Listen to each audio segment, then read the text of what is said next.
Então, olá, turma, bom dia, boa tarde, boa noite a todos que vão assistir a aula gravada, né? Bom dia aos que estão aqui presentes.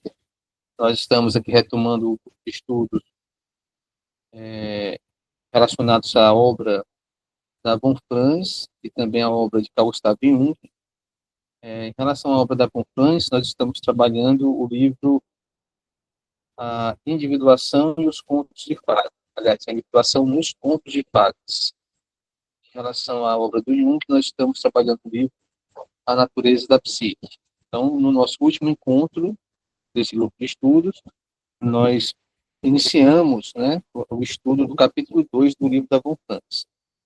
Capítulo 2, o título é Os Banhos de Badgert.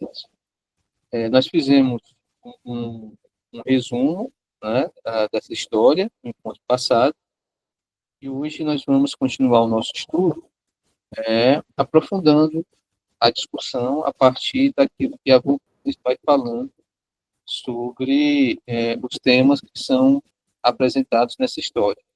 Lilian, bom dia. Carolina, bom dia. Bom Sejam todas dia. bem-vindas, tá? Bom dia. Então, deixa eu passar aqui para o texto. Só um instantinho. Pronto. Então, nós tínhamos, né, introduzido o capítulo 2, apresentando essa história, né, dos banhos de Badgert, e agora nós vamos começar a discutir um pouco esse capítulo 2 a partir da aplicação que a Von Franz vai fazendo com os temas arquetípicos que aparecem ao longo dessa história, dos banhos de Badgert, para que a gente possa entender, né, o processo de individuação. Né? O objetivo desse livro da Von Franz é abordar o processo de individuação e identificar os padrões arquetípicos, aliás, identificar o padrão arquetípico, né, relacionado a esse instinto básico, né, do ser humano, que é o instinto que tem a ver com o processo de individuação.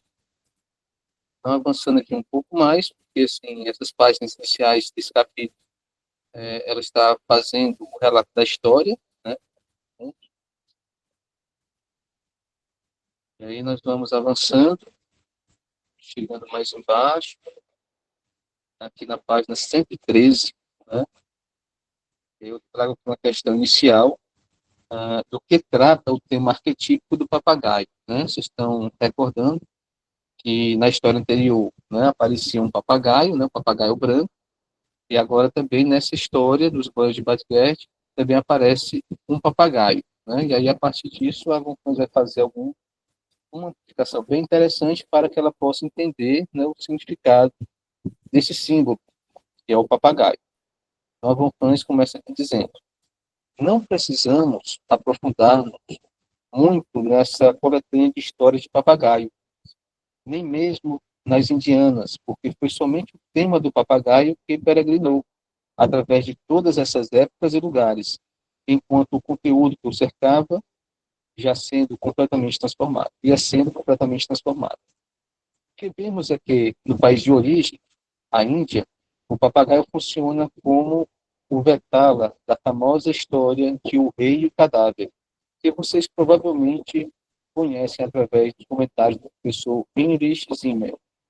Nesse ponto, um Vetala, geralmente traduzido por demônio, entra num dos cadáveres.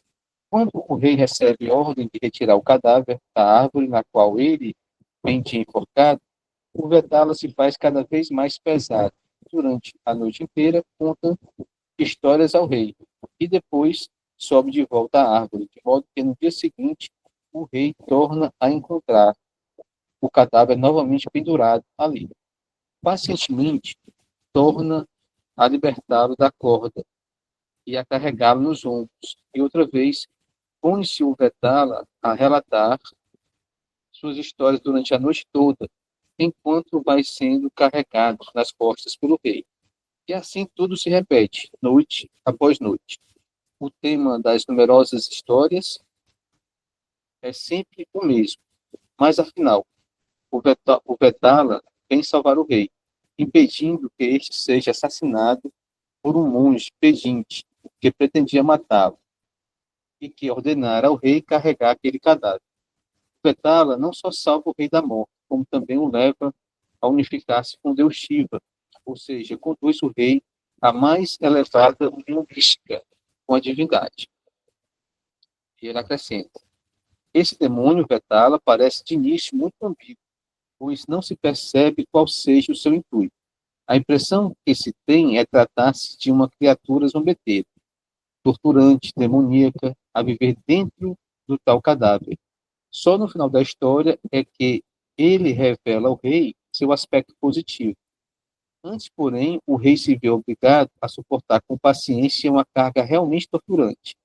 Esse contador de histórias se assemelha muito ao nosso papagaio. Nas famosas Mil e Uma Noites, a contadora de histórias é a rainha, que passada a primeira noite deveria ter sido morta, mas que sempre conta uma nova história, a fim de salvar a própria vida. Aqui o papel da contadora de histórias é desempenhado pela figura da ânima, o que corresponde à forma oriental comum. Posso recomendar-lhes, como exemplo, uma famosa história do século XII, de autoria do poeta persa Nizami, titulada As Sete Histórias das Sete Princesas, na qual a cada noite uma princesa conta ao rei um novo e belo conto de fada. Este tema se repete fazendo parte de um único e grande quadro. Na Índia, entretanto, o contador de histórias parece ser, na maior parte das vezes, alguém mais impessoal, como o Vetala, que parece ser um demônio masculino. E nas 70 histórias do papagaio, enquanto peregrina pela peste, é frequente ser uma mulher, a contadora de histórias.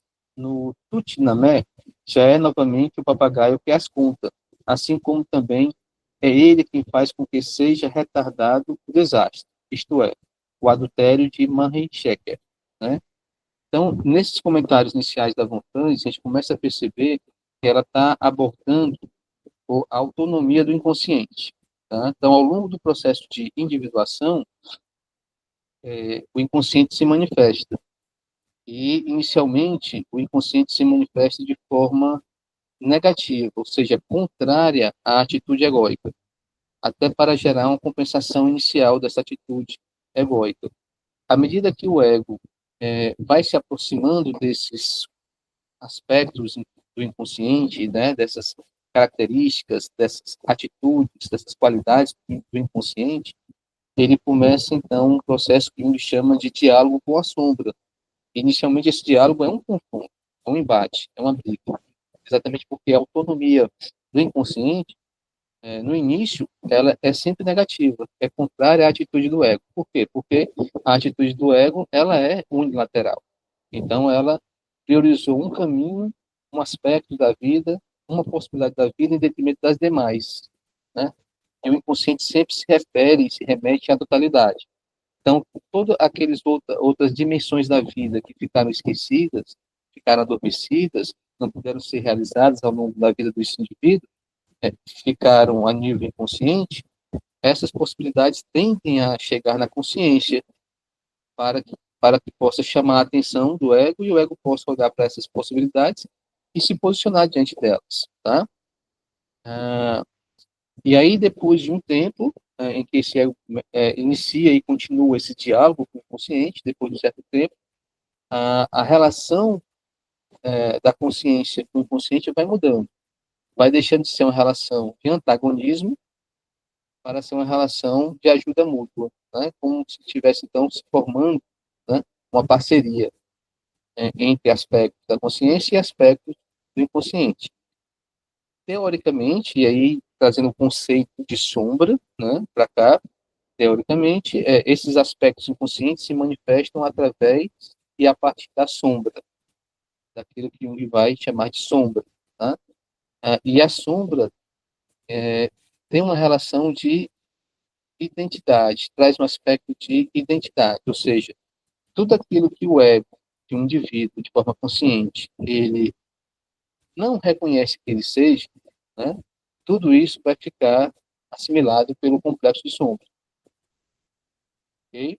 Então, ele precisa olhar para essas possibilidades adormecidas, esquecidas, não realizadas, para que ele possa, através dessas possibilidades, dessas tendências, dessas capacidades, entrar em contato com ele mesmo na dimensão mais profunda. E quem é ele mesmo na dimensão mais profunda, segundo a teoria indiana? É o self. Tá? Então, para que a gente possa entrar em contato com o self e construir esse eixo, essa ligação entre ego e self, o caminho é pela sombra. Né? É necessário, então, olhar para a sombra. Certo? Como a gente não consegue olhar para a sombra, assim como para o inconsciente, assim como também para o self, de forma direta, né? É necessário sempre ter um intermediário. Tá? É, então, nesses momentos em que o inconsciente está autônomo, está se manifestando, o inconsciente ele vai chegando na consciência através do símbolo. Tá? Então, o inconsciente produz um símbolo, prepara um símbolo, para que esse símbolo possa dar ao ego a chance, a oportunidade de olhar para aspectos desconhecidos, inconscientes da sua psique. Tá? Então, o papagaio que aparece na história tem a ver com esse símbolo, produzido pela atividade autônoma do inconsciente, que tem uma finalidade, que tem um propósito, fazer com que haja uma comunicação, um diálogo entre a consciência e o inconsciente. Okay? Então, a Vamos começa a apresentar um primeiro aspecto do processo de individuação, que tem a ver com a autonomia do inconsciente, tem a ver com a capacidade da psique de promover a autorregulação e que tem a ver também com a capacidade do inconsciente de produzir símbolos que vão servir como pontes para que possa haver o diálogo mais profundo entre a consciência e o inconsciente. Então, vamos avançando um pouco mais, ainda discutindo esse tema, né? Aqui na página seguinte, né? Página 116, a Wolfram continua. Parece, entretanto, que em todas elas há uma estrutura, dentro da qual um personagem essencial relata certo número de pontos, aparentemente desconexos, limitados a um por noite. Mas, ao observarmos mais atentamente, evidencia-se uma tendência terapêutica, isto é, a de curar o ouvinte de sua ingenuidade ou falta de sabedoria em relação a certo aspecto da vida. Tá? É interessante isso, né? Assim, a própria atividade autônoma do inconsciente tem essa capacidade de acrescentar aspectos novos à consciência do indivíduo. Tá? E dentro do processo terapêutico, o mais importante que o terapeuta deve fazer é facilitar esse processo, é ajudar ao paciente a olhar para essa autonomia do inconsciente e observar o que o inconsciente está tentando trazer para a sua consciência. Tá? O que nos faz lembrar o 18º Shura do Alcorão, no qual Idri também tem de curar Moisés de sua ingenuidade e de sua moralidade convencional. Se compararmos essas histórias, constataríamos que a ideia subjacente é a de que o contador de histórias, por meio de indiretas, prepara a mente do ouvinte, conduzindo a certas percepções que modifiquem ou curem sua atitude consciente, a qual é eticamente ingênua, ou então não se encontra à altura de enfrentar o problema da ânima ou o problema do mal. Tá? Então, como a vida é dinâmica, a vida vai criando situações novas, problemas novos, né? E o indivíduo vai ter que ir se ajustando, se adaptando a essas situações novas, a esses problemas novos. A tendência natural da consciência é repetir o que deu certo, né? Então, é fazer novamente aquilo que sempre fez, tá? Até chegar o momento em que aquilo que ele sempre fez não dá mais conta de uma situação nova. Então, ele precisa mudar, ele precisa se transformar. E quem vai produzir a transformação, a mudança, não é o ego. Quem vai produzir a transformação e a mudança é o inconsciente, exatamente através dessa autonomia do inconsciente. Tá? Então, a sombra do inconsciente, que inicialmente tem uma aparência de inimigo, né? Depois de algum tempo se transforma em amigo. É alguém que vem para acrescentar, que vem para contribuir, para ajudar ao ego nessa jornada de crescimento, de desenvolvimento. Aqui para outra página,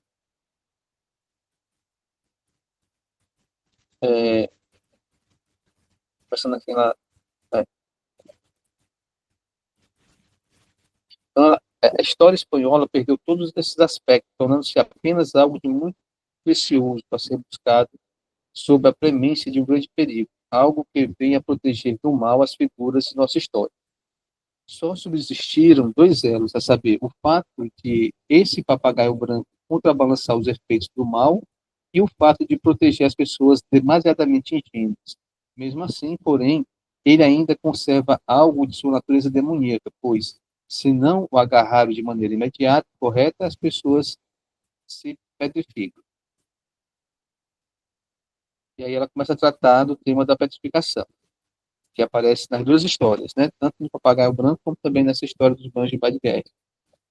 O tema da petrificação não é proveniente nem da história indiana, nem do Tut-Namé, mas, obviamente, de uma versão da história persa. E de onde provém essa, eu lhes direi mais tarde. Se vocês têm em mente tais elementos, talvez agora consigam ver o motivo, porque, ao interpretar o conto de fada espanhol, sempre mantive certa reserva mental, declarando que está tudo bem até certo ponto, mas que o menino não enfrenta nem o leão, nem a serpente, que afinal é a menina quem agarra o papagaio enquanto este dorme. Senti que tal solução não era a definitiva, embora, ao terminar a história, o paterno já esteja de posse de um papagaio branco, que aparentemente é algo precioso e que os protegerá. Eu não senti, porém, que quaisquer dos outros problemas mais profundos tivessem sido solucionados. Assim, na história espanhola, o tema se tornou mais superficial, embora o papagaio dela ainda funcione como um símbolo do céu, ou como uma voz central do inconsciente, e em certos temas secundários ainda sejam feitas alusões ao perigo de se aproximar dele, tá? Então ela já começa a trazer o papagaio, né, o tema do papagaio, como um símbolo do céu, né? De modo geral, o símbolo, né, tem a ver com a autonomia do inconsciente. Essa autonomia do inconsciente se manifesta através das figuras arquetípicas ou dos complexos autônomos. Mas a base de cada complexo autônomo e de cada figura arquetípica é o self, né? Então, no final das contas, né, todo símbolo ele representa o self, né? E o self vai encontrar um caminho para chegar até a consciência, através de um complexo ou de outro complexo, ou através de uma imagem arquetípica, para que ele possa chegar até o inconsciente, até a consciência, melhor dizendo, e levar à consciência aquela mensagem, aquela atitude, aquele ensinamento, aquele padrão de comportamento que está faltando à consciência.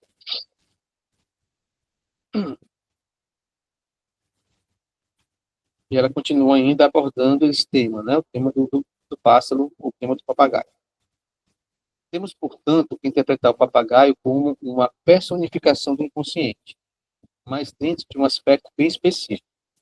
Na Alemanha, quando alguém tem uma porção de ideias estranhas, disse que a pessoa tem passarinhos na cabeça, e às vezes até uma revoada deles.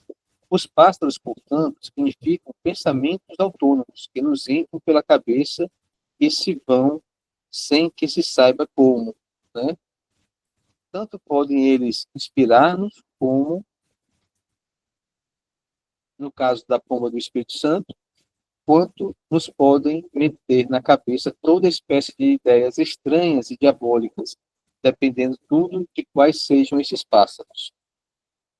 Como faz exteriormente o papagaio, também o inconsciente às vezes se manifesta de maneira estranha nos sonhos. São pensamentos inspiradores ou vozes bem nítidas que fornecem instruções bastante claras. Vocês provavelmente já devem ter notado que a maioria dos seus sonhos traz em si uma mensagem em forma simbólica, a qual temos que decifrar através de sua interpretação. E eu poderia afirmar que isso ocorre aproximadamente 92% dos sonhos que examino e análise. Uma vez ou outra, porém, surge uma voz que diz algo bem nítido. As pessoas vêm a nós e, ao relatá-lo, dizem: só ouvi uma voz dizendo, ou a voz aparece dentro da história do sonho, mas de repente uma voz diz. Essas instruções ou falas no sonho são sempre muito concisas e impressionantes, pois geralmente tocam um ponto bem mais diretamente que as alusões implícitas nas figuras simbólicas do sonho. Por isso, a maioria das pessoas, quando capta uma voz assim, sente logo que ela não é para ser discutida, e sim obedecida. Em geral, embora ainda precisando utilizar nossa mente crítica, podemos ver que tais vozes provêm diretamente do si mesmo, do âmago da personalidade, e que elas transmitem uma mensagem central e essencial, embora também possam elas provir de outros complexos autônomos, são geralmente um fenômeno do inconsciente, que precisa ser levado muito a sério, visto ser pouco comum o inconsciente mostrar-se tão definido. Caso haja um transbordamento que chegue até a assumir o aspecto de voz humana, a exprimir fatos com palavras humanas, pode concluir que a carga por trás de tal mensagem é muito forte, pois representam o sumo de uma claridade, né? Em tal tipo de manifestação, seja o que for que esteja constelado no consciente, está ativado acima do normal, motivo pelo qual se sente que a mensagem tem que ser levada a sério, não pode ser posta de lado. Muitos mesmo, dentre aqueles que não prestam atenção aos próprios sonhos, instintivamente dão atenção a tais mensagens devido ao enorme grau de complexidade que eles causam, né? E aí é importante observar também outro aspecto relacionado ao processo de individuação. Ao longo desse processo, né, o inconsciente nos ajuda a ouvir a voz interior, a ouvir o nosso chamado, a ouvir uma mensagem profunda que vem a partir do self, para que a gente possa, diante dessa mensagem profunda, realizar um feito, realizar uma obra, seguir um caminho, aprender um aspecto, ou aprender algo sobre a vida, ou realizar um propósito nesta vida, né? Então, ao longo do processo de individuação, nós somos convidados a conhecer o nosso chamado, né? Aquilo que Jung vai chamar de equação pessoal, ou mito pessoal, né? O propósito que existe na sua existência, né? Que aparece na sua existência, que aparece na sua vida, tá? Então, isso também tem a ver com o processo de individuação. Como é que a gente vai ouvir esse chamado? Através dos símbolos. Tá? Então, não pode haver o processo de individuação se não houvesse autonomia do inconsciente, se não houvesse uma finalidade presente, né, nesse inconsciente, que vai trazer um propósito para a existência do indivíduo. Tá? E ouvir e tomar consciência desse propósito, isto é, seguir adiante no processo de individuação. Continuando. Pode-se dizer que o papagaio é símbolo bem apropriado desse fenômeno psicológico do espírito do inconsciente, pois ele fala de maneira luminosa e através de uma linguagem humana surpreendentemente clara. E aí a Avoncoins traz dois aspectos relacionados à manifestação de um arquétipo, principalmente, no caso, a manifestação do céu.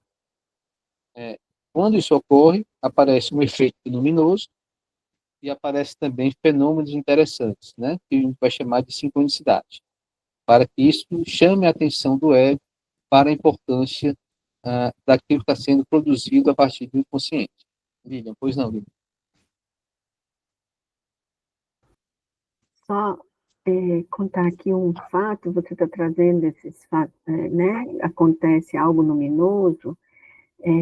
Lembra do meu paciente que está no processo de separação? Ele me Sim, contou sim. agora, posso falar? Pode sim. Sim. No dia que estava, que a esposa foi falar da separação, foi um domingo, agora que ele contou isso, que foi um domingo, eles almoçaram os três, ele, a esposa e o filhinho, e depois vão Uhum, colocar ele para dormir. Depois do almoço, eles sempre costumavam deitar na cama os três, com a criança no meio, para colocar ele para dormir o soninho da tarde. Aí ela falou assim, ó, vamos colocar ele para dormir, depois eu quero conversar com você. Aí ele disse que deitou de lado, virado para o outro lado, e ele fechou os olhos assim. Ela só tinha dito isso, né? Ele fechou os olhos e viu Nossa Senhora passando a mão na cabeça dele e uhum, falando assim para ele, passando a mão nos cabelos dele, falando assim para ele: fica tranquilo, faça o que tem o que tiver que fazer. uhum. Ele viu muito nítido isso. fica tranquilo e faça o que tem que fazer. Aí, a hora que, daí a pouco, eles levantaram, a criança ficou dormindo, ela falou, eu quero me separar de você. Uhum. Aconteceu isso, É. né, esse episódio com ele, mais um episódio com ele nesse sentido do inconsciente falando, né, através desse. E mostrando para ele o caminho que ele deve seguir, como ele deve seguir esse caminho, né? De forma tranquila. Fique tranquilo, Isso, confie, gente, que você não está sozinho, nós estamos cuidando de você, né? Confie, isso, né? Então, o isso, confiar, ficar tranquilo, se sentir seguro, né? São atitudes que ele vai estar desenvolvendo, né? A partir de agora, graças à influência desse aspecto inconsciente, que aparece através desse símbolo de Nossa Senhora para ele, produzindo essa sincronicidade, né, exatamente nesse momento, né, e produzindo esse efeito luminoso dele sentir a presença, né, de uma divindade, né, de Nossa Senhora, né, ao lado dele, protegendo, cuidando dele. isso. É um exemplo perfeito dessa autonomia do inconsciente, né, que mostra um caminho e mostra como se deve caminhar esse caminho. Perfeito. Ah, então, voltando aqui, né? Até certo ponto, isso explica também o papagaio do conto de fada espanhol, embora não explique o aspecto demoníaco do tema da petrificação, que nós guardamos para a história persa do banho de Badgert, na qual ele se torna mais claro.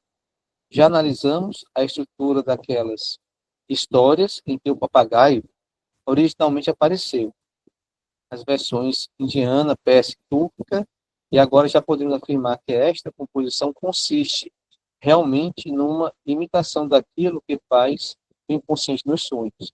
A cada noite, ou por noites seguintes, o inconsciente nos relata suas histórias, que, embora aparentemente não tenham qualquer relação entre si, frequentemente acompanham a atividade, acompanham e ativam um processo de amadurecimento da personalidade de quem o sonha.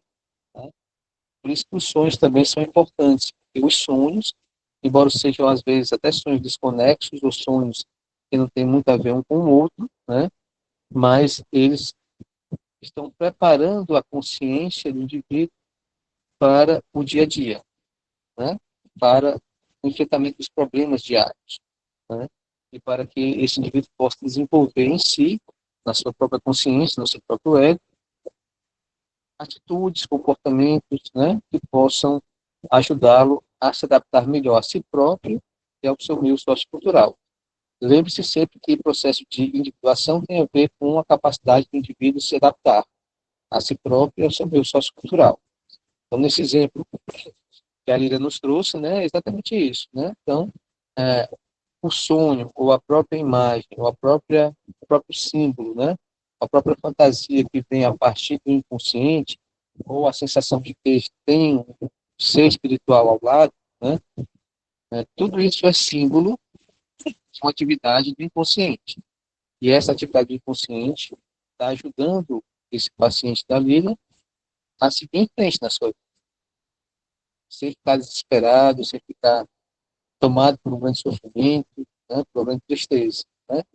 Uma força maior do que a força egóica está aparecendo na figura de Nossa Senhora, ou como Nossa Senhora, ou através de Nossa Senhora, né? Porque tudo isso tem a ver com o símbolo, para tranquilizar esse paciente, para encorajar esse paciente, né? Para despertar a fé desse paciente. E aos pouquinhos, em terapia, ele vai se apropriando disso, ele vai crescendo com isso, e vai se transformando.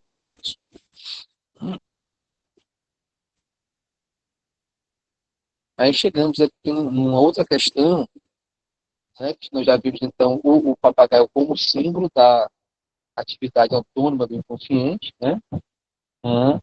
E como símbolo, o papagaio funciona como psicopontos, ou seja, aquele que faz o elo de ligação, né? Aquele que faz a ponte, né? Entre um lado e outro, né?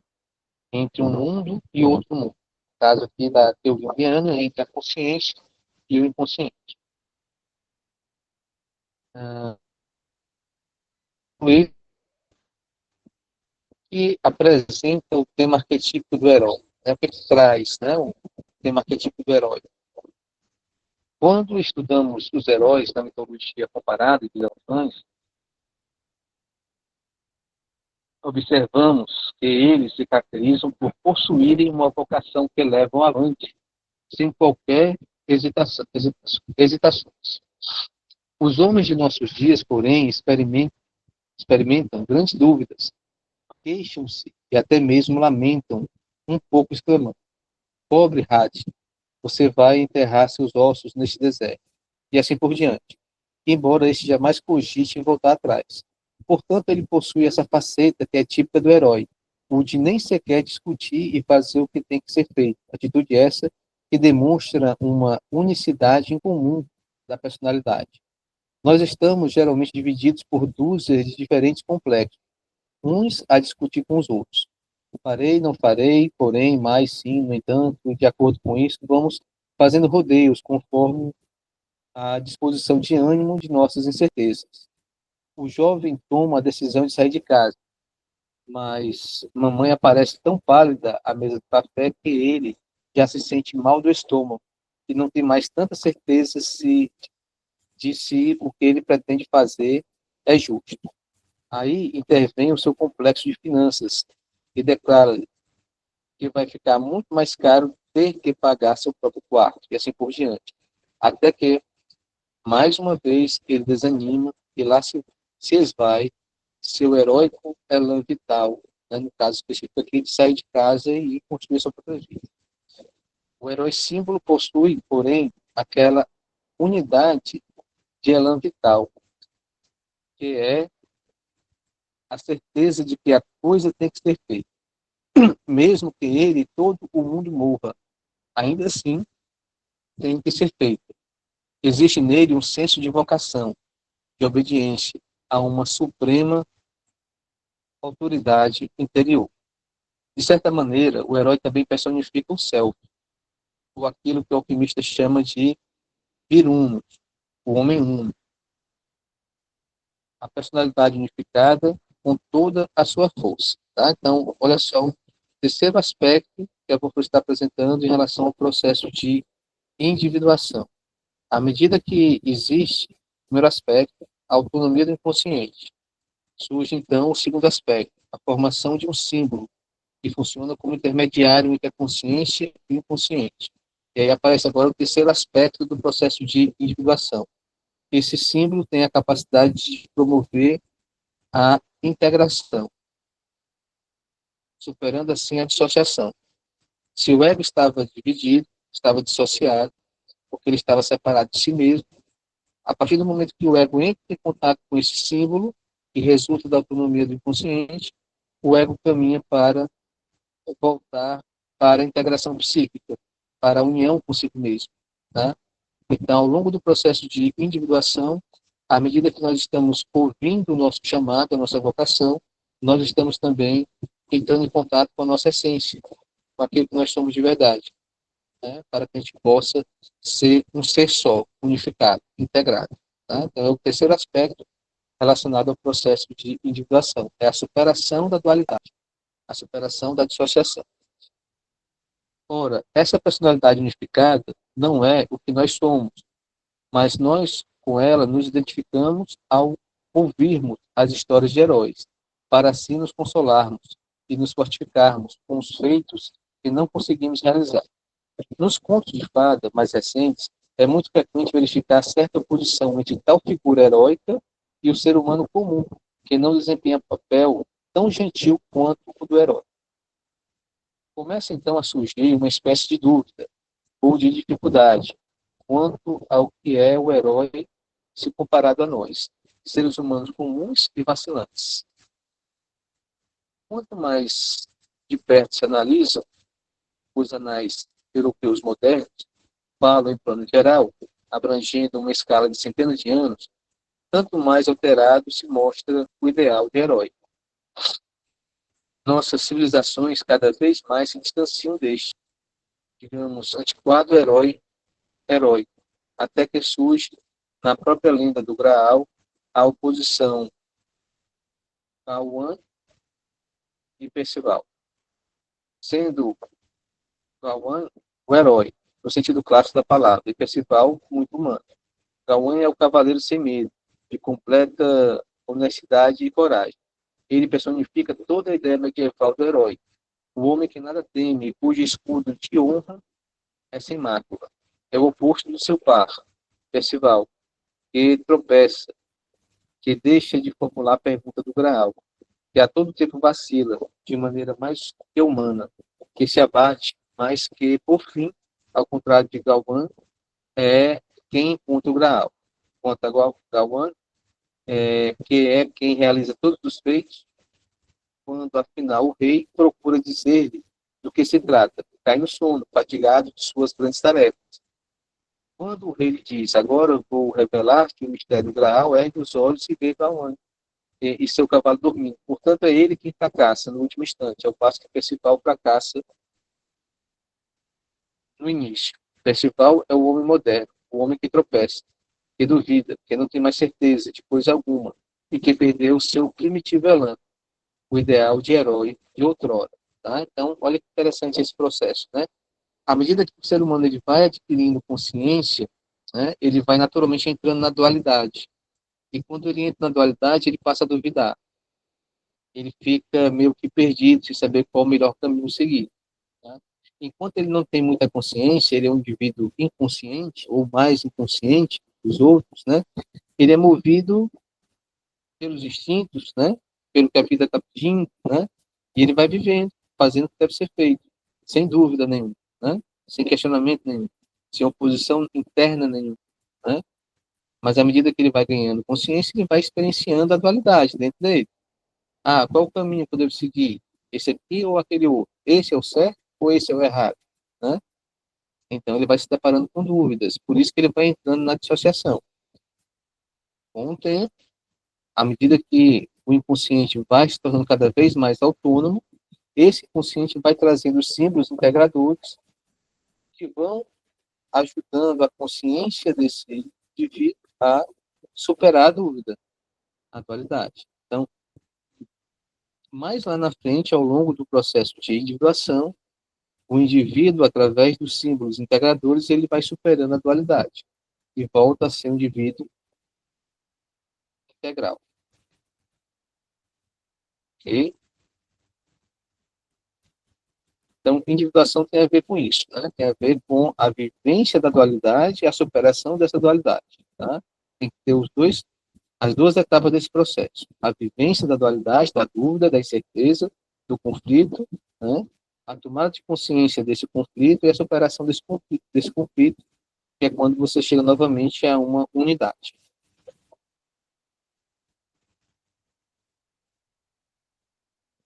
Tá? Chegando aqui ao final desse nosso encontro, em relação, né, à Bonfãs, para a gente partir para Jung, tem aqui uma quarta questão, quarto tema para a gente debater aqui. O que significa a ânima de um homem estar possuído? O que isso quer dizer? Né? A ânima de um homem estar possuído. Então, o que a Bonfãs vai comentar? Né? O que significa a ânima de um homem estar possuída? É como se fôssemos colocando uma caixa dentro da outra, formando um ninho de caixas. O homem não está possuído, mas é interessante, né? Não é o ego que está possuído, mas a ânima que influencia o ego do indivíduo possuído. Portanto, há tais estados de possessão por todo o inconsciente, por outros complexos, por outros arquétipos, assim por diante. Nos sonhos, às vezes, surgem imagens muito complicadas de tais possessões, porque significa que o ego de tal homem é perfeitamente razoável, desde que seus sentimentos, e o campo de suas relações não sejam atingidos. A partir do momento em que se toca em problemas de relacionamento ou de sentimentos, então, em vez de ter uma reação humana normal, ele explode repentinamente, agindo como se estivesse possuído. mas não é ele, sim sua ânima. Este curso sempre caracterizado por opção por razoável, pois os fatos jamais são assumidos como fatos em si, e o que vem à tona é uma espécie de ressentimento. Quando alguém se comporta de tal modo, logo se fica sabendo que algum complexo autônomo está de posse daquela área de sua personalidade. Portanto, isso significaria que, desde que não se toquem no problema Eros, os homens daquela cidade se comportam razoavelmente e tudo corre bem. Mas aqui o problema de Eros e das mulheres, especialmente da filha do rei, acha-se sob o encantamento do tal dragão demônio. Isso significa que nessa região o que ainda domina o comportamento é algo de absolutamente inconsciente e primitivo. Hoje em dia, ainda se dá o mesmo. Por exemplo, vou dar um exemplo aqui, no Oriente, uma mulher praticamente não consegue viajar sozinha devido à impulsividade primitiva que ali impera sobre a maioria dos homens, a ponto de não haver segurança alguma para a mulher, para uma mulher. Os homens ainda são literalmente arrebatados e possuídos por impulsos sexuais primitivos que poderiam perfeitamente ser caracterizados como demônios e, em tais ocasiões, os arrebatam a ponto de não mais agirem de maneira humana. Ora, sendo Hati um homem a serviço da rainha, e, portanto, um homem que estabeleceu por meta diferenciar sua ânima e sua função Eros, naturalmente é ele a pessoa apta a lograr o dragão. E o faz por meio de um amuleto que enfraquece o dragão, e a seguir por meio da clássica artimanha de colocar o dragão dentro de um barril ou garrafa, ou qualquer espécie de recipiente, à guisa de uma prova da qual não mais poderá escapar. Como se sabe, existem inúmeras histórias desse tipo, em que se expulsa o espírito desse jeito. Ele era desafiado, dizendo-lhe, por exemplo, ora, você é grande demais, jamais poderá entrar nesta garrafa. Oh, diz o demônio, é claro que consigo. Então ele entra e a pessoa roda a garrafa. Aqui trata-se de um barril que tem a mesma função adilograda. Pois bem, como é que um homem consegue tão facilmente aprisionar os afetos e impulsos primitivos dentro de barris, garrafas ou quaisquer recipientes? O que significa isso na prática? Isso significa racionalizá-los. Quando se diz, ah, bem, sei que isso não é nada mais. E se coloca isso na garrafa, tampa-se com uma garrafa vez.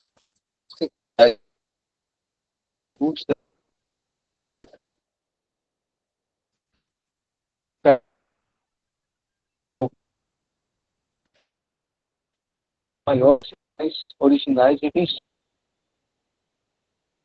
importante conta para Voltou a aprisionar. falhar. Está falhando? Falhando, Está Lívia? falhando o som, Evaldo. Tá. Tá. Tem... Agora falei para a gente ver se voltou. Porque passa um tempinho falhando, depois volta, e volta a falhar de novo. Tá, calma, né?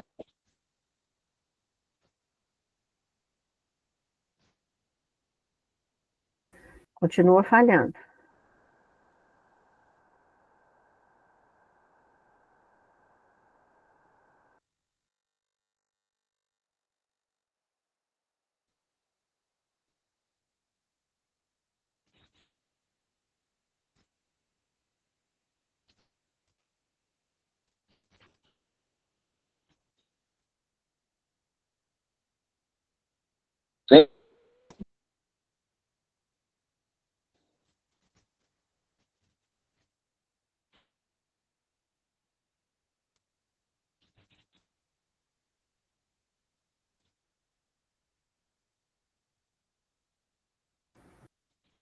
Está travado sua internet. Travou, né? Vou iniciar aqui. Tá, acho que agora voltou, né?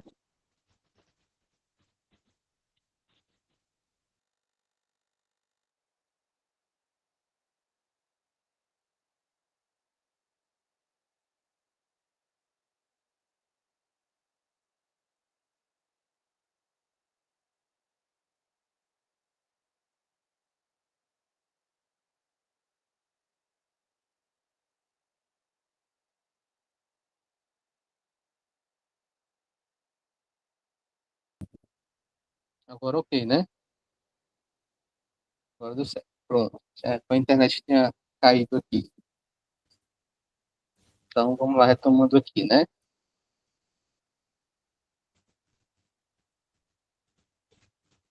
Então ela vem falando da questão da ânima, do ânimos, de serem tomados por forças instintivas e primitivas, né? E como superar isso, né? Essa questão que ela vem abordando aqui, tá? Então, a gente retomar aqui de início, lá de cima, que a gente possa recuperar o que a gente perdeu aqui quando falhou a internet. Bem, então a questão é, o que significa a ânima de um homem estar possuída? É como se fôssemos colocando uma caixa dentro da outra, formando um ninho de caixas. E aí ela vai desenvolvendo essa ideia sobre a possessão da ânima, ou do ânimos, né, ou de um outro complexo de uma pessoa. E aí, na outra página, ora, sendo Hati um homem a serviço da rainha e, portanto, um homem que estabeleceu por meta diferenciar sua ânima e sua função eros, naturalmente é ele a pessoa apta a lograr o dragão. E o faz por meio de um amuleto que enfraquece o dragão, e a seguir por meio da clássica artimanha de colocar o dragão dentro de um barril ou garrafa, ou qualquer espécie de recipiente, à guisa de uma prova da qual não mais poderá escapar. Como se sabe, existem inúmeras histórias desse tipo, em que se expulsa o espírito desse jeito. Ele é desafiado, dizendo-lhe, por exemplo, ora, você é grande demais, jamais poderás entrar nessa garrafa. Oh, diz o demônio, é claro que consigo.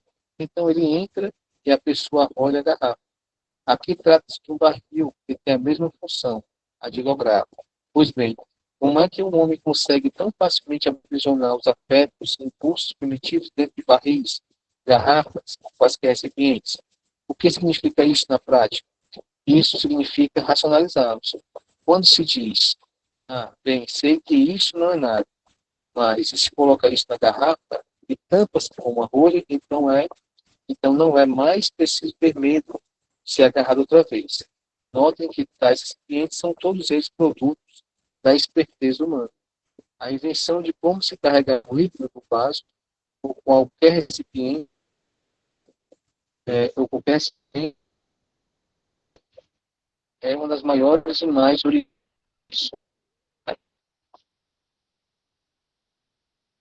A descoberta do fogo, sendo um simples para sua sagacidade, inteligência, coisas que a racionalização, pois usamos a palavra no sentido depreciativo. Dizemos, não racionalize, mas em tudo mais. Existe um duplo aspecto nisso. De fato, constantemente temos que utilizar a mente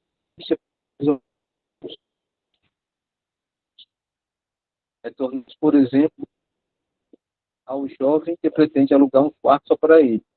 Ele já diz sentir-se estranho. Então,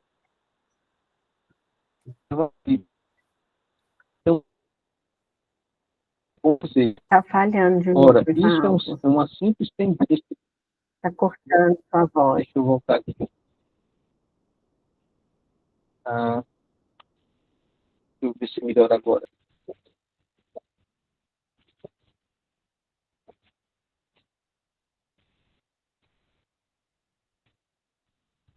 Pronto. Agora ele está. Continua falhando? Melhorou, né? Pronto. Então ele voltando, né? Esse jovem comparece à sessão de análise e diz sentir-se estranho. Acha que vai ter uma gripe, está febril. Então, poderia ser muito bom dizer, ora, isso é uma simples tendência regressiva de seu complexo materno, rinório. Então, ele se recompõe e vai em frente. Mas com isso, o que fez você? Você racionalizou esse impulso regressivo, qualificando de simples regressão do complexo materno. É como se você o houvesse enfiado dentro da garrafa, rotulando de regressão do complexo materno e cortando-lhe assim toda a eficácia. Tá? Então, ela está mostrando algumas coisas aqui, uma forma de abordar um complexo autônomo com uma imagem afetiva, né? Racionalizando isso, explicando isso, né? No intuito de amenizar a força deste complexo, a força dessa imagem afetiva. É uma outra possibilidade. Mas a teoria junguiana vai trazer uma segunda possibilidade, que é para além dessa racionalização, que é a possibilidade de você personificar forças e interagir com forças para é aquilo que a gente vai chamar de método sintético construtivo. Tá? Isso a gente vai ver no nosso próximo encontro, né, quando a gente retomar a leitura desse livro aqui da Volcânia. Os próximos encontros seguintes que teremos, é, vamos fazer mais 4 encontros de supervisão. Né? E depois, no quinto, vai ter mais um encontro de leitura do livro da Volcânia e do Jung. Tá?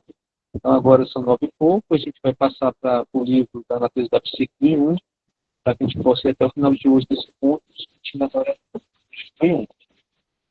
Isso aqui, Só repete aí que falhou, Evaldo.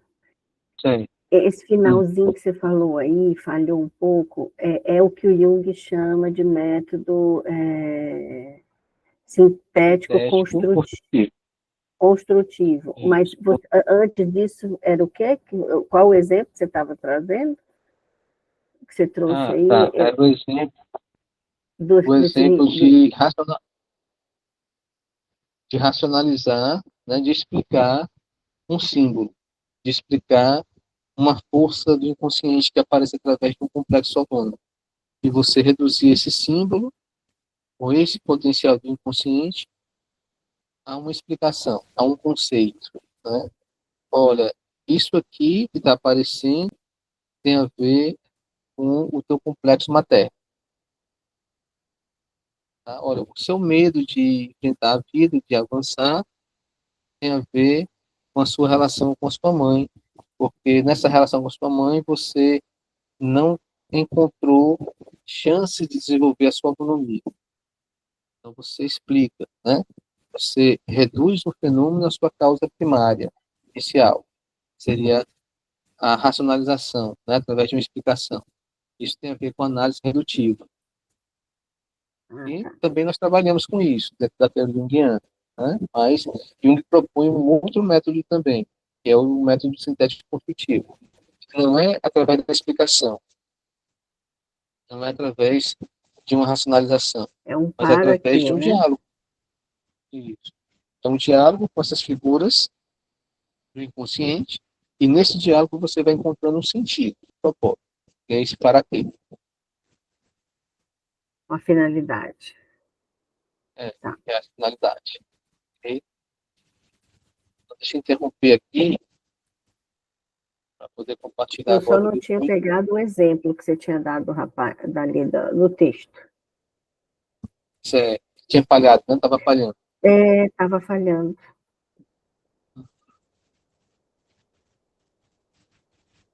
O exemplo que ela dá aqui no texto é exatamente do jovem, né, que está tentando sair de casa, mas tem dúvidas se deve sair de casa, né, começar a sua vida fora da casa dos pais, e aí qualquer coisa que aparece, esse jovem pensa, será que é o momento certo? Será que eu devo ir? Né? E aí acaba recuando, acaba regredindo. A figura da mãe amanhecendo com o rosto abatido, aí ali, inconscientemente, ele já começa a encontrar justificativas para ele não ir, né? Isso. Vai ficar caro, ele vai ficar... que não vai... Exatamente.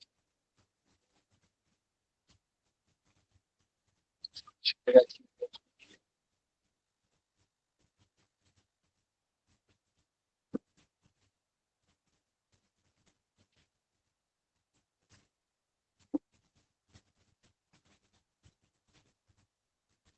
Vou compartilhar aqui com vocês. Continua falhando a voz? Não, né? A internet não, né? Agora melhorou, né? Continua um pouco, continua. Continua falhando? É, aqui, às vezes, de manhã também está falhando a internet. Costuma de manhã ficar oscilando. Oscilando. É, também está assim. É Pronto. vivo aí, é? Aqui, não, não é vivo. Aqui é claro, claro, É claro. é claro. É, Então, tá tudo igual. claro. É tudo igual. Tá tudo igual. Horrível, né? Então, vamos aqui pro livro, então, né? Então, nós estamos aqui na Natureza da Psique, do Jung, tá? Capítulo 7, Instinto e Inconsciente. Então, a primeira questão aqui é: qual a característica determinante para o conceito de instinto, segundo Jung, né? E esse outro autor, Ivens, para 264, né? Do livro da Natureza da Psique. No que se refere à definição de instinto, convém acentuar a importância do tudo ou nada, da reação tudo ou nada, formulada por Ivens. Parece-me, inclusive, que a peculiaridade da atividade instintiva é de particular importância para o lado psicológico do problema. Devo, naturalmente, restringir-me ao aspecto psicológico da questão, porque não me sinto competente para tratar o problema do instinto sob o seu aspecto biológico.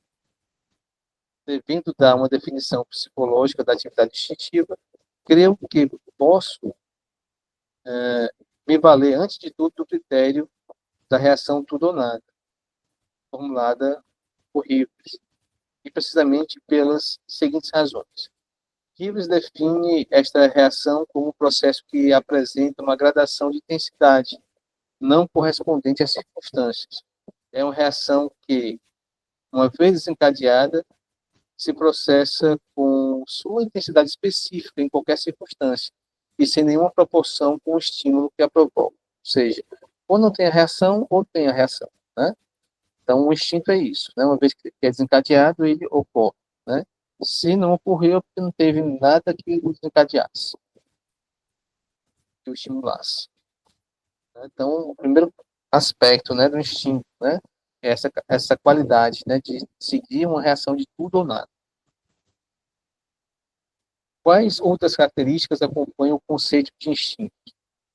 Como se sabe, a linguagem corrente usa a palavra instinto com muita frequência, falando sempre de ações instintivas, quando se tem diante de si um comportamento em que nem os motivos nem a finalidade são conscientes, e que só vai e que só foi ocasionado por uma necessidade obscura. Né? Então, uma outra característica do instinto, né, é quando aparentemente não tem nenhum motivo, nenhuma finalidade consciente. Né? Um processo instintivo é aquele que é naturalmente inconsciente. Eu não sei por que fiz, né? Não sei qual o propósito disso, né? Mas sei que foi tomado por uma força, por um processo instintivo que fez com que eu tivesse aquele comportamento. Assim, a atividade, continue, né? Assim, a atividade instintiva é caracterizada por uma certa inconsciência de seus motivos psicológicos, em contraste com os processos conscientes, que se distinguem pela continuidade de suas motivações. Então, de forma consciente, quando nós estamos fazendo alguma coisa, nós estamos fazendo conscientemente porque nós sabemos o porquê ou o para quê disso, né? E também sabemos o como fazer. Temos consciência daquela ação. A ação instintiva, portanto, aparece mais ou menos como um acontecimento psíquico abrupto, uma espécie de interrupção da continuidade da consciência. Por isso é sentida como uma necessidade interior, que é a definição já dada por Kant para o instinto. Por sua natureza, a ação instintiva deveria ser incluída entre os processos especificamente inconscientes, que só são acessíveis a consciências por seus resultados, né? Então, o segundo aspecto, o segundo atributo do instinto. Primeiro, reação pudonal. Segundo, né, são processos inconscientes, né? Porque eu não tenho noção do porquê nem do para quê. Continuando, se alguém topa de repente com uma serpente que é tomado de violento pavor, este impulso pode ser considerado instinto, pois nada o diferencia do medo instintivo que o macaco sente diante de uma cobra. São justamente esta similaridade do fenômeno e a regularidade de sua recorrência que constitui a propriedade mais característica do instinto. Por isso, como observa com justiça Lloyd Morgan, seria tão pouco interessante apostar no desencadear-se de uma ação instintiva quanto no despontar do sol na manhã seguinte. Tá? Então, uma outra característica desse instinto, né, acontece de forma regular, né? É algo que não tem como variar, mudar, né? Ele tem aquela sua forma de expressão e vai sempre ser expresso daquela forma, sem muitas variações. Qual a diferença entre o instinto e os demais processos inconscientes, né? Então, nós vimos que o instinto tem três aspectos, né? Reação tudo ou nada, é um processo inconsciente que não pode ser modificado, terceiro aspecto. Agora, o que pode diferenciar um processo instintivo dos demais processos inconscientes? Né? Porque nem todo processo inconsciente é um processo instintivo. O que é que diferencia um do outro? Aí um vai dizer aqui. Por outro lado, pode também acontecer que alguém sinta tanto medo de uma galinha quanto de uma serpente. Embora o mecanismo do medo diante de uma galinha seja um impulso inconsciente como um instinto, devemos, contudo, distinguir entre os dois processos. No primeiro caso, do medo de uma cobra, trata-se de um processo teleológico, que ocorre universalmente. No segundo caso, ao invés, habitualmente se tem uma fobia e não um instinto, visto que ela só ocorre isoladamente e não constitui uma característica universal. Tá? Então, os processos instintivos, de modo geral, né, eles são regulares, uniformes e universais. E os processos inconscientes só são inconscientes, mas podem ser modificados, não são regulares e são singulares. Okay? Mas existem também outras necessidades inconscientes, como, por exemplo, pensamentos obsessivos, ideias e caprichos subcutâneos, afetos impulsivos, depressões, estados de ansiedade, etc. Estes fenômenos, como bem o sabemos, se encontram não somente nos indivíduos anormais, mas também nos normais. Como estes fenômenos ocorrem isoladamente e não se repetem com regularidade, devem ser distinguidos dos processos instintivos, embora seu mecanismo psicológico pareça ligado ao instinto. Eles podem ser até mesmo caracterizados pela reação pudonada, como se pode facilmente observar, em especial nos processos patológicos. No campo da psicopatologia, encontramos muitos casos como estes, onde, a um dado estímulo, vemos seguir-se um processo bem definido, que não tem proporção com o estímulo, e é comparável em tudo com uma reação instintiva. Okay? E aí, quarta questão. Segundo Jung, o que é realmente um instinto? Né? Aí ele vai afirmar o seguinte. Assim, só se deveria considerar como instintos os processos inconscientes e herdados que se repetem uniformemente e com regularidade por toda parte.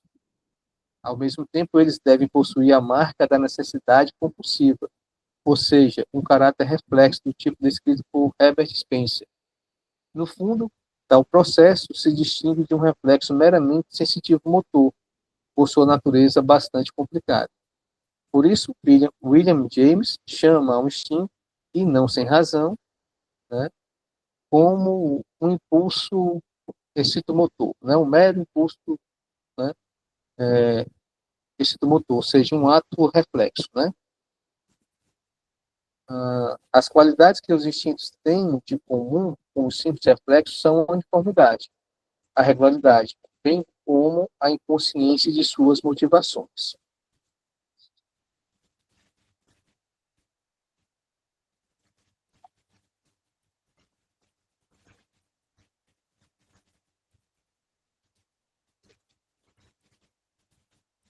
Tá. Acho que eu passei aqui demais. Tá aqui.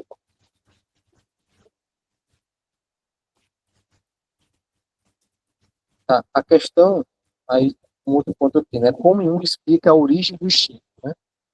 A questão de onde provêm os instintos e como foram adquiridos é extremamente complexa. O fato deles serem invariavelmente herdados não traz nenhuma contribuição para explicar sua origem. O caráter hereditário dos instintos apenas remete o problema para nossos ancestrais.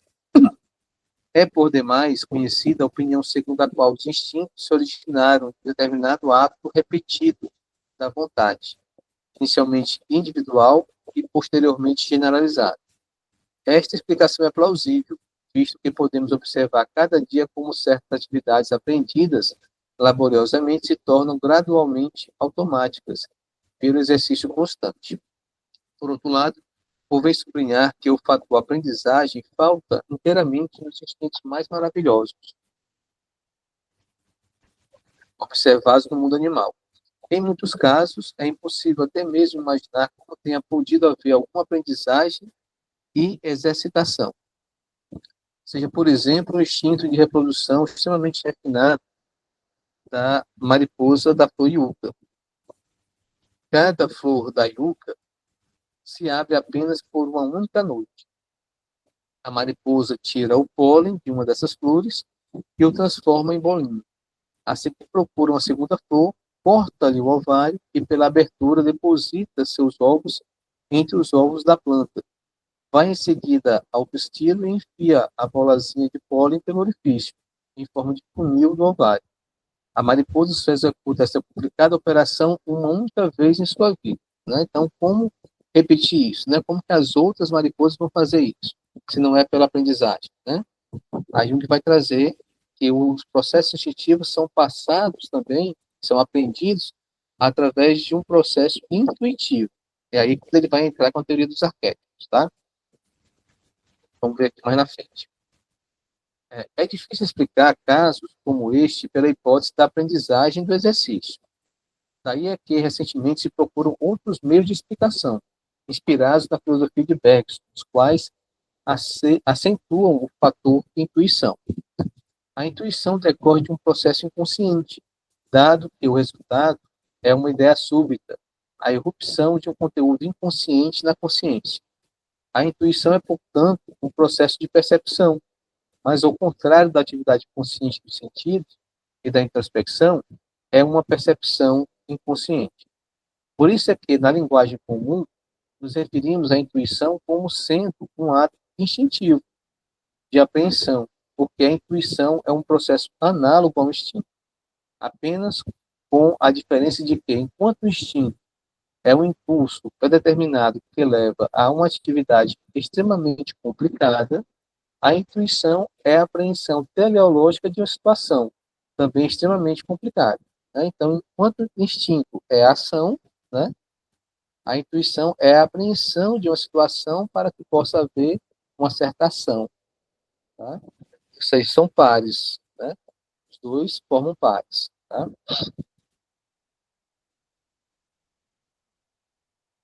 Em certo sentido, portanto, a intuição é o reverso do instinto, nem mais nem menos maravilhoso do que ele. Mas aqui não devemos esquecer que aquilo que chamamos complicado ou mesmo maravilhoso não é, de modo algum, maravilhoso para a natureza. Né? Na natureza, isso é muito simples. Né? É muito simples que seja assim. Okay? Mas aqui não devemos esquecer que aquilo que chamamos complicado ou mesmo maravilhoso não é de modo algum maravilhoso para a natureza, mas inteiramente ordinário. Tendemos facilmente a projetar nossa dificuldade de compreensão nas coisas, chamando-as complicadas, quando elas, na realidade, são simples e desconhecem nossos problemas de compreensão. Então, vejam bem, né, que intuição e instinto, né, são dois lados de uma mesma moeda. Isso vai servir para Jung mais tarde desenvolver o conceito de arquétipo, mostrando que o arquétipo tem um polo espiritual e um polo instintivo. O polo espiritual é o polo das ideias, né, e o polo instintivo é o polo da ação. E, o que é o inconsciente para Jung? Eu defino o inconsciente como a totalidade de todos os fenômenos psíquicos, diz Jung. Voltando aqui, eu defino o inconsciente como a totalidade de todos os fenômenos psíquicos que falta a qualidade de consciência. Podemos classificar adequadamente os conteúdos psíquicos como subliminares, na suposição de que todo conteúdo psíquico deve possuir um certo valor energético que o capacita a se tornar consciente. Quanto mais baixo é o valor de conteúdo consciente, tanto mais facilmente ele desaparece sob o limiar. Daqui se segue que o inconsciente é o receptáculo de todas as lembranças perdidas, de todos aqueles conteúdos que ainda são muito débeis para se tornarem conscientes. Estes conteúdos são produzidos pela atividade associativa inconsciente, que dá origem também ao sono. Além desses conteúdos, devemos considerar também todas aquelas repressões, mais ou menos intencionais, de pensamentos e impressões incômodas. A soma de todos esses conteúdos dá o nome de inconsciente pessoal. Mas afora esses, no inconsciente encontramos também as qualidades que não foram adquiridas individualmente, mas são herdadas, ou seja, os instintos enquanto impulsos, destinados a produzir ações que resultam de uma necessidade interior, sem uma motivação consciente. Devemos incluir também as formas a priori, inatas de intuição, quais sejam os arquétipos. É a primeira vez, né, que dentro da obra dele, ele apresenta o conceito de arquétipo. É nesse livro, nessa passagem, tá? Quais sejam os arquétipos da percepção e da apreensão, que são determinantes necessárias e a priori de todos os processos psíquicos. Tá? A base de todos os processos psíquicos é um arquétipo. Por quê? Porque o arquétipo ele possibilita a apreensão de uma certa situação, tá? E a resposta a essa certa situação. Então, o arquétipo traz a capacidade da intuição, de você aprender, né, uma certa realidade, compreender uma certa realidade, uma certa situação, e a capacidade de você dar uma resposta adequada a esta realidade, a esta situação. Então, o arquétipo traz em si o polo do instinto e o polo da intuição, que Jung depois vai chamar de polo espiritual. Okay? Quais sejam os arquétipos da percepção e da apreensão, que são determinantes necessárias e a priori de todos os processos psíquicos. Da mesma maneira, como os instintos impedem o homem a adotar uma forma de existência especificamente humana, assim também os arquétipos forçam a percepção e a intuição a assumir determinados padrões especificamente humanos. E aqui é interessante observar, de acordo com essa teoria aqui do Jung, o ser humano percebe o mundo de uma forma específica, de uma forma humana, porque ele tem esse arquétipo humano para perceber o mundo de forma humana. Tá?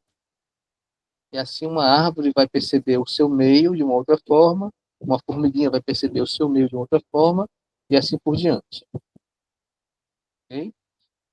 Os instintos e os arquétipos formam conjuntamente o inconsciente coletivo. Chamo o coletivo porque, ao contrário do inconsciente acima definido, não é constituído de conteúdos individuais, isto é, mais ou menos únicos, mas de conteúdos universais e uniformes, onde quer que ocorra. O instinto é essencialmente um fenômeno de natureza coletiva, isto é, universal e uniforme, e nada tem a ver com a individualidade do ser humano. Os arquétipos têm esta mesma qualidade em comum com os instintos, isto é, são também fenômenos coletivos. Então, o que é que nós podemos encontrar no inconsciente coletivo? Os instintos e os arquétipos, né? Então, avançando aqui um pouco mais, aqui a gente traz a definição de instinto, né? O que é que são os instintos?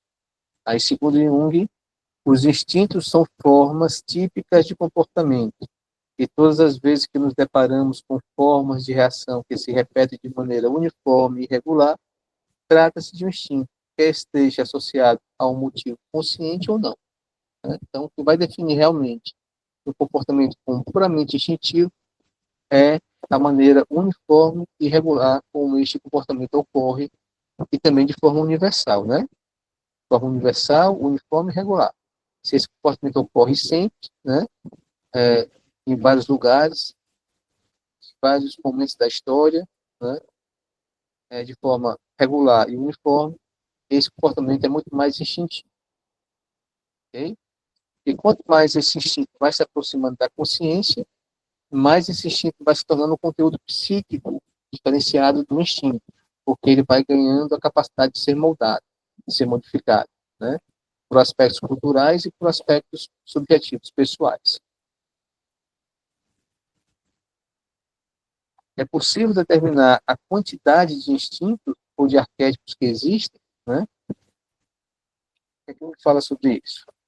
Da mesma forma como se pode perguntar se o homem possui muitos instintos ou apenas alguns, assim também uma questão até aqui quase não ventilada é a de saber se ele possui ou não muitas formas primordiais ou arquétipos de reação psíquica.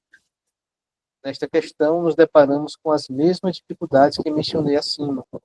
Nós estamos de tal maneira acostumados a operar com conceitos tradicionais e axiomáticos que não percebemos mais até que ponto estes conceitos se baseiam nos arquétipos de nossa percepção.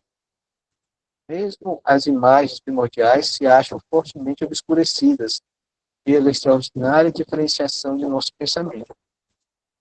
Da mesma forma como a biologia comumente só atribui apenas uns poucos instintos ao homem, assim também a teoria do conhecimento reduz os arquétipos a um número relativamente pequeno de categorias, logicamente limitadas no entendimento, né? Mas é difícil precisar quantos instintos, quantos arquétipos, né? Ou se é um arquétipo que vai apresentar várias variações, né? É difícil precisar isso ainda teoricamente. E caminhando aqui para o final desse encontro de hoje, mais algumas questões aqui. O que é o arquétipo para Jung? Aí Jung vai definir agora arquétipo. Da mesma forma como somos obrigados a formular o conceito de um instinto que regula ou determina o nosso comportamento consciente, assim também para explicar a uniformidade e a regularidade de nossas percepções, precisamos de um conceito correlato, o fator que determina o modo de apreensão. É precisamente a este fator que eu chamo de arquétipo ou imagem primordial. A imagem primordial poderia muito bem ser descrita como a percepção do instinto de si mesmo, ou como o autorretrato do instinto, a semelhança da consciência, que nada mais é também do que uma percepção interior do processo vital objetivo. Do mesmo modo como a apreensão consciente imprime forma e finalidade ao nosso comportamento, assim também a apreensão inconsciente determina a forma e a distinção do instinto, graças ao arquétipo. Assim como dizemos que o instinto é refinado, assim também a intuição, que põe em ação o instinto, isto é, a apreensão mediante o arquétipo é de incrível precisão. Por isso, a mariposa da yucca, acima mencionada, deve trazer dentro de si, por assim dizer, uma imagem daquela situação que provocou o seu instinto. Esta imagem dá-lhe a capacidade de reconhecer as flores da yucca e sua estrutura. Aí a gente começa a falar aqui da imagem arquetípica, né? Enquanto o arquétipo é a estrutura que possibilita surgimento de uma dada percepção da realidade, né? Através de um processo intuitivo, né? A imagem arquetípica é o resultado dessa percepção intuitiva, tá? Aí Jung define aqui, ó, os arquétipos.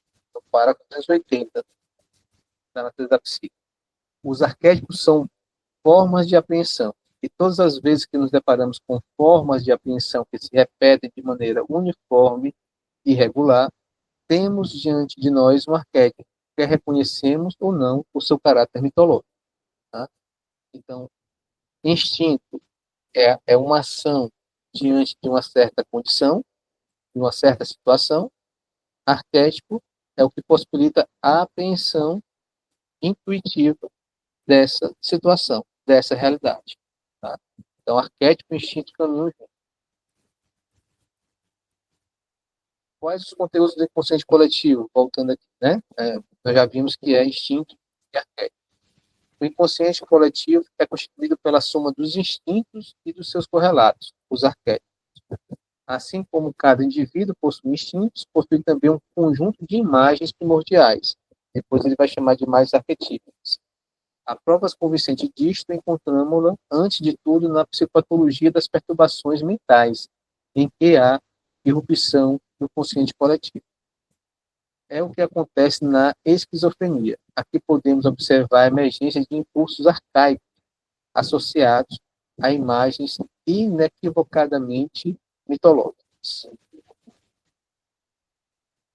E aí finalizamos, né, esse texto aqui do Jung, Natureza da Psique. Então, daqui a 4 encontros, né, teremos mais 4 encontros de supervisão, né?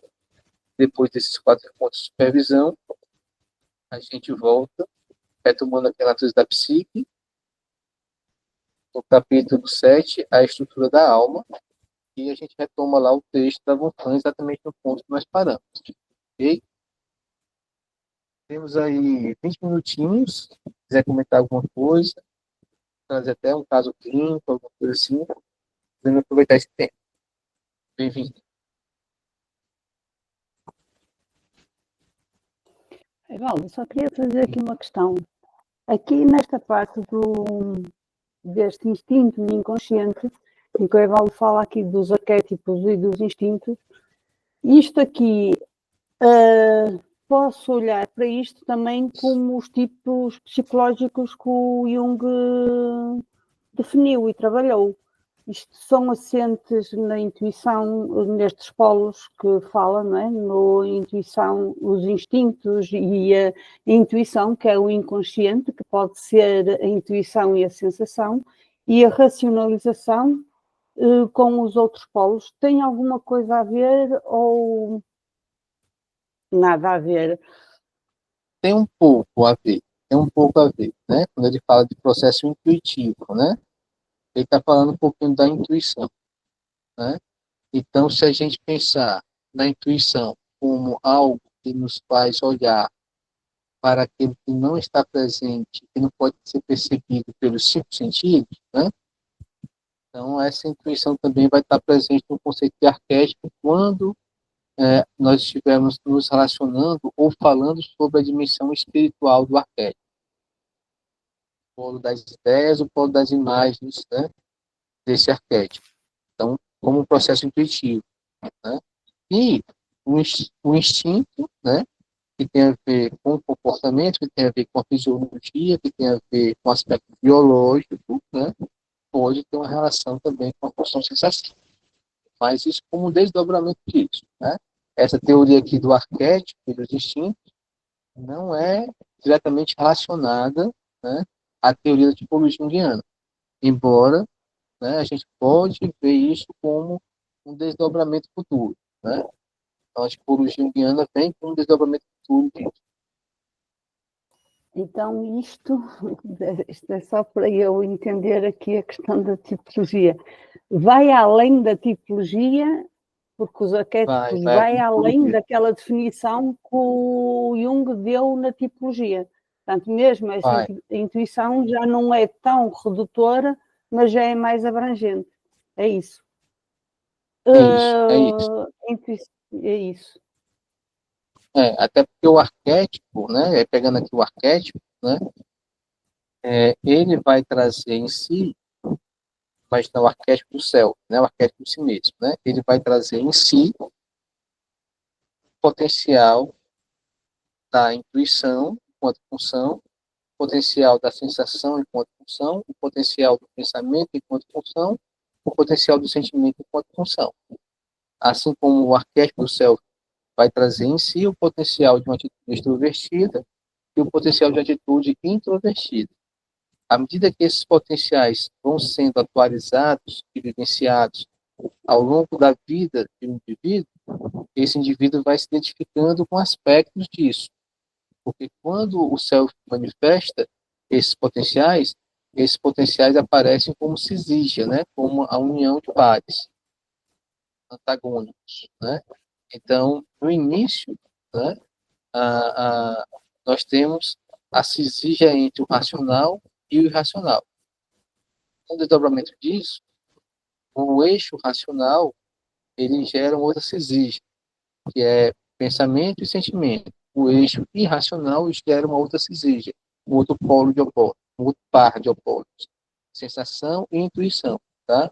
E aí a consciência se apropria de um dos lados, porque a consciência vai ser unilateral. E ao fazer isso, o outro lado fica no inconsciente, né? E além disso, à medida que esse indivíduo vai se apropriando de um dos lados, um desses lados fica na subjetividade e o outro lado fica na objetividade, no inconsciente objetivo, né? Então, você vê que a teoria do arquétipo é muito mais ampla do que a teoria da tipologia, né? E a teoria da tipologia é um desdobramento da teoria do arquétipo para explicar o comportamento humano, né? Então, só existe comportamento humano porque existe o arquétipo. Como é que eu vou explicar o comportamento humano? Aí eu preciso desenvolver uma teoria. Ao desenvolver essa teoria, eu desenvolvo uma teoria que vai ajudar nessa compreensão, que é a teoria da tipologia, da personalidade. É isso, agora você falou a palavra. A teoria da psicologia como essa personalidade se desenvolveu, né? Como essa consciência, como todo esse conteúdo, né? De arquetípico, ele vai entrando na personalidade, e aí por isso, aí daí que ele tirou as tipologias, né? Como essas personalidades se desenvolveram, como se fosse, não necessariamente fechadas, né? Porque ele fala que a psique é um né? Semi-aberto, né? Apesar da pessoa ser introvertida, não significa que ela não tenha extroversão, pela fato da pessoa ser predominantemente pensamento, não significa que o sentimento não vai aparecer de forma imatura, mas está ali, né? Não é isso? Então, como essa personalidade desenvolveu, mas os arquétipos, isso está tudo lá, dentro da nossa psique. Exatamente. E olha só, né? E aprofundando isso que está falando, que a Bíblia também trouxe, né? A vida, ela vai criar ações ímpares, diferenciadas, específicas, né? A cada momento, a cada novo dia, situação diferente, né? E nós precisamos dar uma resposta a essas situações diferentes que a vida proporciona, né? Que a vida nos coloca, tá? Então, nós temos 4 padrões de dar essa resposta para que a gente possa se ajustar, se adaptar à vida. A gente pode, diante de um fenômeno, usar o pensamento. Diante de outro fenômeno, usar o sentimento. Diante de outro fenômeno, usar a intuição. Diante de um outro fenômeno, usar a sensação. Tá? Mas isso só é possível porque existe o arquétipo. O arquétipo não tem os dois polos. Tem um polo da intuição, que apreende a situação, e não tem um polo do instinto, que dá uma resposta a esta situação apreendida. Então, você vê que o arquétipo antecede a teoria da tipologia, né? Então, o arquétipo ele vai trazer a capacidade de você perceber aquele momento que está te influenciando, que a vida trouxe para você, e entender qual seria a resposta adequada àquele momento. Tá? Mas o que é que acontece? Por um processo de educação, por um processo de escolha, por um processo de diferenciação e de percepção de que eu me dou bem mais numa certa área do que em outras áreas, eu vou formando um ego identificado mais com o pensamento, por exemplo, né? Ou com o pensamento e a atitude extrovertida, por exemplo, né? E aí eu vou dando respostas, né, à vida através do pensamento e através da atitude extrovertida sempre, porque eu me acostumei a ser assim, ou fui educado a ser assim, para ser assim, né? Com o tempo, começa a perceber que a vida é um pouco mais diferente, o pensamento não dá conta. Aí eu consigo buscar aqui a sensação ou a intuição para me ajudar a dar uma resposta mais eficaz. Quando eu estou agindo assim, eu já me afastei do arquétipo, que seria natural e espontâneo. Eu já me afastei do próprio instinto, que seria natural e espontâneo, e formei uma sombra. Então, quem vai apreender o outro lado que eu não assimilei é a sombra. Então, se eu assimilei e me identifiquei com o pensamento extrovertido, a minha sombra vai assimilar e vai se identificar com o sentimento introvertido. Tá? E aí, algumas situações a vida vai trazer para mim, dadas situações, certas situações em que eu precisaria utilizar do recurso da introversão e do recurso do sentimento. Mas como fazer se eu não tenho isso, né? Aí é nesse momento que vou começar a fracassar, a falhar de forma egóica. É nesse momento que o inconsciente vai trazer a sua autonomia. E é nesse momento que a sombra vai se manifestar para tentar me ajudar. Só que eu vou ter antipatia em relação à sombra. Vou tentar barrar a sombra, porque eu não quero ser como a sombra, já que eu a rejeitei, né? E vai haver todo um processo de sofrimento, de dissociação, que antecede uma integração futura. Quando eu passar por essa dissociação e caminhar para a integração, aí eu vou avançar no meu processo de individuação. E vou voltar a ser uma pessoa só, integrada, né? E vivendo em paz e harmonia comigo e com o mundo. Então, esse é o processo de individuação. Tudo isso é explicado pela teoria junguiana, né? Da tipologia e também dos arquétipos, teoria dos arquétipos. Lilian.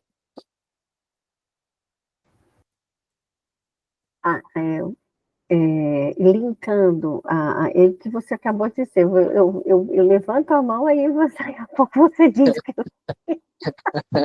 É o processo intuitivo aqui, nós dois, né? Conexão. cronicidade, Conexão. conexão.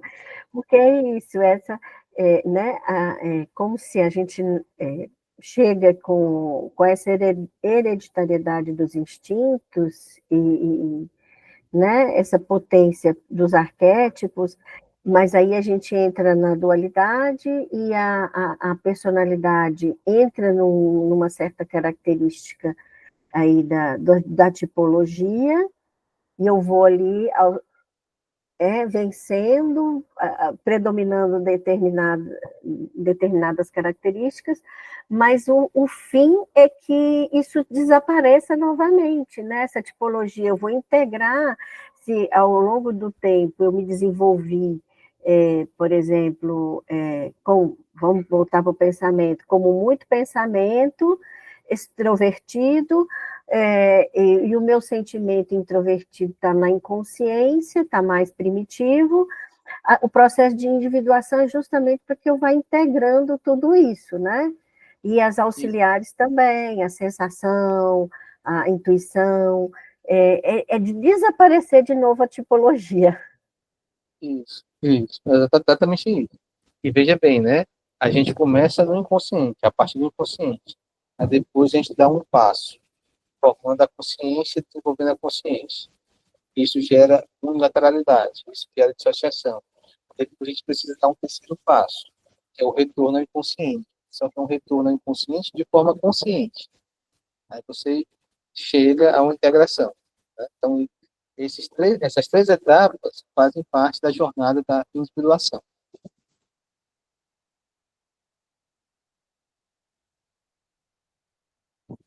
Ok? Então é isso, gente. Finalizamos por hoje. Eu só queria se der tempo, me dê uma sugestão. Eu estou com uma paciente, ela está super bem, é aquela jovem, né, 27 anos, 28, que está a dificuldade que ela vem enfrentando da procrastinação com relação ao trabalho, de entregar as coisas, assim, e o medo de se apresentar. Ela diz que é uma característica que ela tem desde novinha. Tinha uma prova, ela só deixava para estudar na última hora. Aí ela dava conta. Tem um trabalho para entregar, ela só entrega na última hora, só sob pressão e só sobre ali o prazo. Apesar da pessoa ter dado 2 meses para ela fazer um negócio, ela vai fazer no último dia. Isso vai depois causando uma ansiedade, porque ela fica assim, ai meu Deus, e aí com isso ela fica com consciência pesada de que não vai, quando ela for apresentar aquilo, ela vai falar assim, aí eu não vou ter me preparado tão bem, que eu poderia ter feito com mais tempo, com mais profundidade, vão me perguntar coisas e eu não vou saber, vão ver que eu não sei. Eu consigo fazer, mas é muito sob pressão. Aí, enquanto não está sob a pressão de uma data ou de uma pressão ali, ela vai procrastinando, ela se perde, ela desvia, vai para a internet, vai para outras coisas, viaja na mente. E ela já está querendo mudar? Ela está querendo fazer diferente? Ou ela continua querendo ser assim mesmo? Ela está querendo mudar, porque ela está sentindo a ansiedade por causa disso. Desde o começo ela sentia isso aqui. Mas a gente foi mostrando, a gente foi olhando para as várias conquistas dela, funcionando desse jeito. Funcionando assim. Tanto é que o dia que ela determinou que ia passar nesse concurso, ela passou, ela fez mestrado em física, formada em física, fez mestrado em tecnologia, passou nesse concurso que ela passou, ela está bem, trabalha numa grande empresa estatal, muito bem. Ela foi conquistando as coisas, mas sempre, diz ela que sempre é assim, uma hora isso não vai, o medo é assim, uma hora isso vai dar ruim. Uhum. Sim. Você percebe que o medo está sempre presente, né? Acompanhando o discurso dela. Ela sempre fala do medo, né? Sempre traz o medo. Sempre medo, O medo permeia, né? Na infância, os pais eram evangélicos, muito colocando medo, bastante medo na vida dela. Medo de ser descoberta que não sei. Mas, Pois é, tem né? 2 fatores muito interessantes para você ajudá-la a olhar para esses 2 fatores: o medo e a procrastinação. E tem um terceiro, que é importante que ela olhe para esse fator também, é que ela conquista coisas. Mesmo com medo, mesmo procrastinando, ela conquista coisas, né? Ela se realiza, ela vence, né? Ela, Então, joga a luz nesses 3 fatores, ajude a ela a olhar para essas 3 coisas que ela está trazendo na terapia: procrastinação, medo e realização, conquistas, né? Aí ela vai olhando para isso, o inconsciente vai reagindo, vai produzindo um símbolo, e aí o processo vai avançando. tá, joia. O medo. Muito medo. Tá bom. É isso. Da semana que vem, espere Obrigada. na semana Até que a vem. semana. Tá bom. Tchau, tchau. Tchau. Tchau.